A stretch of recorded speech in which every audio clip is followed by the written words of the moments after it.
Hello, thanks for joining WIFR here for our FastCast. Our top story this afternoon, the U.S. government is shut down for the first time in 8 years after lawmakers were not able to make a deal.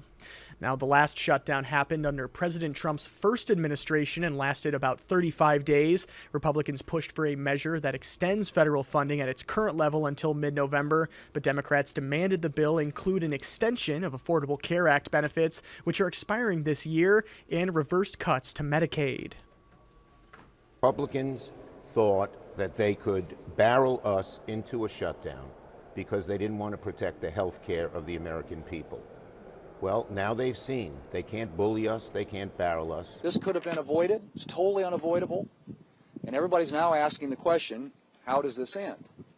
Well, it ends when the Senate Democrats pick this bill up, passed by the House of Representatives, and vote for it. And with the shutdown, thousands of essential employees like military troops and air traffic controllers will report for duty, but without pay. Transportation Security Administration workers will also work without pay, so expect some delays or cancellations when it comes to flights. Americans will also get Social Security checks, but services will be slower, and all museums and national parks that rely on public funding will be closed. A full-day event designed to save lives by providing training to our state's emergency service professionals, registered nurses, and healthcare providers. Mercy Health hosts the inaugural Trauma Care and Emergency Care Conference Wednesday morning at the Hard Rock Casino Rockford. Experts from Mercy Health's emergency service and critical care disciplines will teach about neurology, emergency medicine, air and ground transport, as well as neonatal intensive care. WIFR's Bria Walters was at the conference this morning, speaking with leaders about key topics that they're focusing on. If I had to pick one I'm most excited about, probably the end. Mike Blazer is going to be talking about stress management, which is a super important topic for medical professionals because we have to deal with a lot, and so understanding how to deal with that is really important. Area high school students who are preparing to graduate can now apply for a college scholarship through the Rockford Promise program. The scholarship helps students who will attend Rockford University, Rock Valley College, Northern Illinois University, or St. Anthony College of Nursing, and pays for tuition and general fees not already covered by financial aid. To be eligible for a Rockford Promise scholarship, students must have attended all 4 years at an RPS 205 school, be eligible to graduate, have applied or already been admitted to a Rockford Promise Partner College, and have completed the FAFSA prior to applying. Applications are open until February 5th, and you can find a link to that on our website at WIFR.com. Several local Rockford celebrities will go head-to-head in a competition throughout the month of October to determine who will get the most sales, and this is part of Hard Rock Casino Rockford's Pinktober event, which supports breast cancer research and local programming. Our morning anchor Mike Garrigan, as well as his wife Kirsten, will take part in the event Tuesday, October 14th. The event is set from 6 to 8 at night every Tuesday throughout the rest of the month.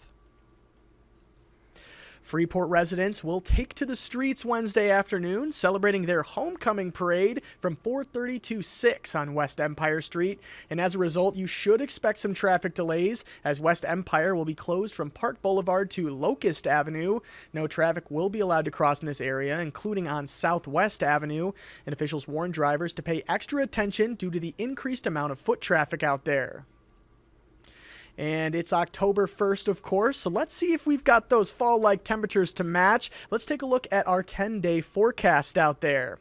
So, as you can see, as we enter into our Thursday, you can see we're going to sit at a high of 85 degrees. We're sitting at 81 degrees out there right now. And then moving into our weekend, man, oh man, it doesn't look like we're really going to be cooling off too much. It looks like for our high on Friday, we're just barely going to be under that 90-degree mark. We're sitting at 89 degrees for our high, partly cloudy conditions. Taking a look at Saturday and Sunday, we are seeing a little bit of a cool down there, but it looks like those clouds are going away, having a little nap. We're going to have plenty of sunshine here on Saturday and Sunday, high of 88. 88 and a high of 86 there on Sunday. And then once we move into next week, that's when we're finally going to see a little bit of that cool down. Take a look Monday. That's when we're cracking back into the top of those 70-degree temperatures. And then once we hit to Tuesday, that's when we hit that real big cool down. We've got 72 degrees for our high, as well as a 30% chance for some storms. Then taking a look at Wednesday, 69 degrees there, 0% chance for some storms, and then heating up just a little bit there as we enter into the later stages of next week, and then 66 degrees as we enter into next Saturday. So it definitely seems like we're catching up with those fall-like temperatures, and it definitely looks like we're going to be wanting to walk out the door with our jackets, maybe a pair of hat and gloves if we're out there really early or really late. But of course, something that you're never going to want to forget, download that WIFR First Alert Weather app right to your phone so we can get those notifications out to you at a moment's notice, whether that's making sure that you bring an extra raincoat out there with you, or maybe making sure that you don't head outside in case there's something like a tornado or something more serious out there. We can get those notifications out to you at a moment's notice. Now, those stories that I mentioned just a minute ago will be coming up in our shows this afternoon and this evening at 4, 5, 6, and 10. Of course, to get the latest news, both in the state line and across the country, you can head to our website at WIFR.com, or like I was saying just a second ago, you can head to the Google Play Store or the Apple App Store and type WIFR into the search bar. And while you're there, you can download both our WIFR News app as well as our WIFR First Alert Weather app. Thank you so much again for watching, and we'll see you coming up here in just about an hour and a half for WIFR News First to 4. Thanks for watching.